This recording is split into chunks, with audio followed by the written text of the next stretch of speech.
আজকে কাঁকড়ার স্যুপ বানানোর একটা রেসিপি তোমাদের সঙ্গে শেয়ার করছি। এর জন্য একটুখানি কাঁকড়ার ঘিলু আর কয়েকটা কাঁকড়ার পা আমার কাছে ছিল। এইগুলো দিয়েই আজকে আমি স্যুপটা তৈরি করছি। আর আজকে সামুদ্রিক কাঁকড়া দিয়ে আমি এই স্যুপটা বানাবো। তোমরা যে কোনো কাঁকড়া দিয়ে এই প্রসেসে কাঁকড়ার স্যুপ বানিয়ে নিতে পারো। একটা কাঁচি দিয়ে কাঁকড়ার মোটা ঠ্যাংগুলোকে আমি এভাবে ভেঙে নিচ্ছি। তোমরা চাইলে থেঁতো করেও নিতে পারো।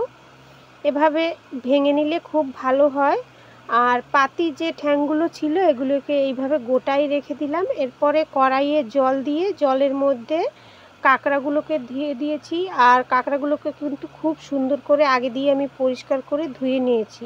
এরপরে দুটো বিলিতি ধনেপাতা আমি দিয়ে দিলাম। দিয়ে দিচ্ছি 3টে কাঁচা লঙ্কাকে মাঝখান দিয়ে চিড়ে।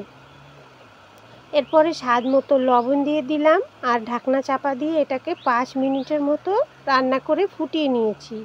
কাঁকড়াটা মোটামুটি সিদ্ধ হয়ে গেছে, একটু নেড়ে চেড়ে তোমাদের দেখিয়ে দিচ্ছি।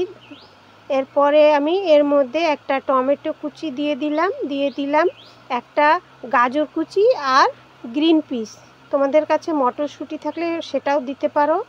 1 চামচ সয়া সস, 2 চামচ টমেটো কেচাপ আর 1 চামচ কর্নফ্লাওয়ারকে গুলে আমি এক সাইডে রেখে দিচ্ছি।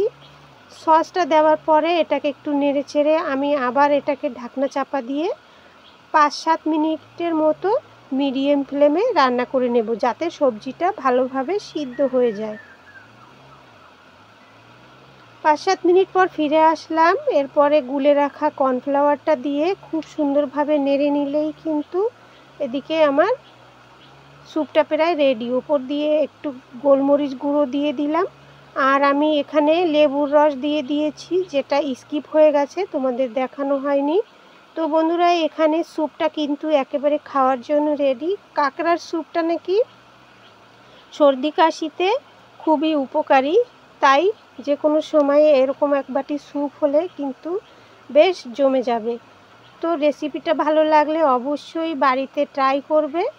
আর তুমি আমার এই রেসিপিটা কোথা দিয়ে দেখছো অবশ্যই একবার কমেন্ট করে আমাকে জানাবে।